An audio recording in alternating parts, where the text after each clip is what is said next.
So St. Paul, you've probably heard of the guy. And if you know even the vaguest details of his life, you know he spent a few years in the city of Ephesus, located just south of Izmir in modern-day Turkey. But while Ephesus boasts some of the greatest Roman ruins you can visit in western Anatolia, did you know that its most interesting site isn't even open to the public?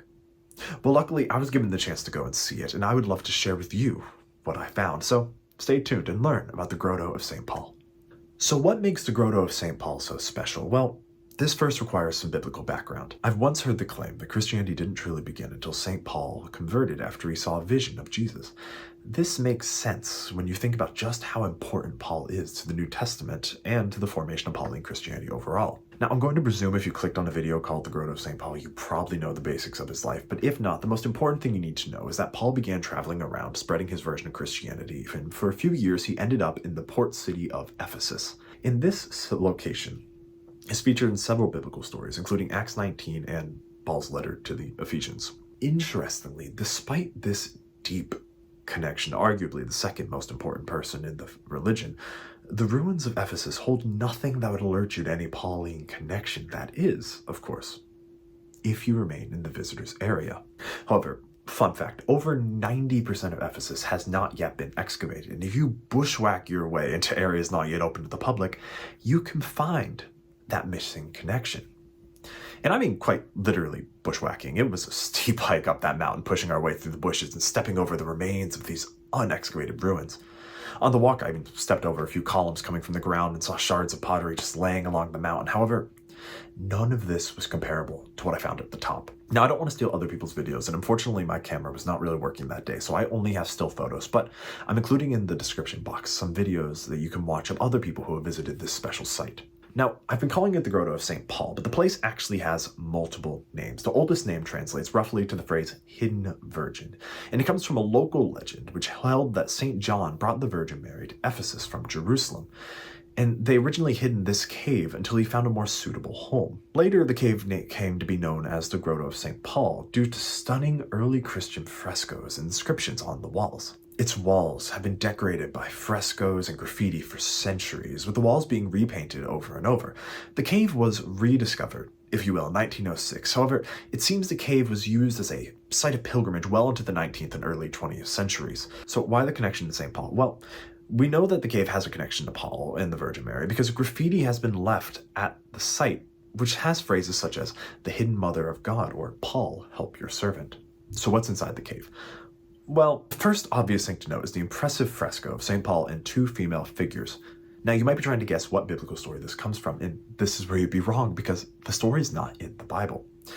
Specifically, this fresco, the only image of St. Paul that we have found in Ephesus, and one of the earliest depictions of him overall, actually depicts a story from the Apocrypha, specifically the Acts of Paul and Thecla.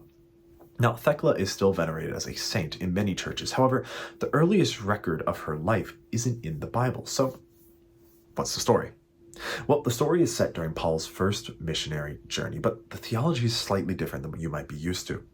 In the story, Paul gives one of his sermons in the house of a local man, but most importantly, the sermon was overheard by a young noblewoman named Thecla, who was enraptured by Paul's statements. The problem was that Thecla had a fiancé who was scared that she might abide by Paul's demand that, quote, one must fear only one God and live in chastity. So a mob formed, Paul's imprisoned, but Thecla bribes her way to see him and hear his teachings. Once discovered, Thecla is set to be burned at the stake, but is miraculously saved, and thus Paul and Thecla are reunited and they travel together. Now, the story does continue with Thecla living to the age of 90, escaping to Rome where she lays beside Paul's tomb, but the rest of the story is irrelevant for the fresco. What's important to note is that this fresco depicts Paul preaching his theology to Thecla, who is listening out of her window. This is important because it is the only known, as I said, depiction of St. Paul at Ephesus. And it's actually the earliest appearance we have of Paul and Thecla together. Now, the other woman, most presumed to be Thecla's mother, Theoclia. Now, the back of the cave is also extremely interesting. You can see two niches where lights would have been placed for services inside the cave, with black soot covering the walls. The back icons are really hard to make out, but that's because a study in 2002 found that there were 5 layers of plaster on the eastern wall of the Presbyterian. Importantly, the first layer from the 12th-13th century is a depiction of George. And then moving to the third layer, this is a depiction of four individuals with halos, two of them women, and the one in the middle a beardless depiction of Christ. And this matches up with a mosaic of him found in a church in Thessaloniki. The final icon which can be seen is a fresco which shows Abraham binding Isaac. There's tons of graffiti also in the cave, such as simple invocations of help or your servant, name here. But here's where it gets really interesting. Do you notice anything weird with the fresco? Theoclea's eyes have been defaced. In fact, it seems that the faces, specifically the eyes of several of these frescoes, were defaced over time. And the question is, why? Just coincidental, wear over time? What do we think it is? Well, the truth is we may never know. There's some theories that it was acts of iconoclasm, though this theory is hard to hold because some of the frescoes do still have their eyes. So I would love to hear your opinions in the comments on what you think. Overall, this cave was incredible to see in person. It was a bit of an adventure just getting there, but seeing this piece of religious history was incredible, and I hope someday most of you will get the chance to go when Ephesus is slightly more excavated. But until then, however, it is sadly closed to the public. But that doesn't mean you should cancel your trip to Ephesus because, as I'll discuss in a future video, the Roman ruins there are just as impressive. And with that, you now know a little bit about the Grotto of St. Paul in Ephesus. Be sure to like and subscribe if you would like to hear more about Ephesus or other places you can visit.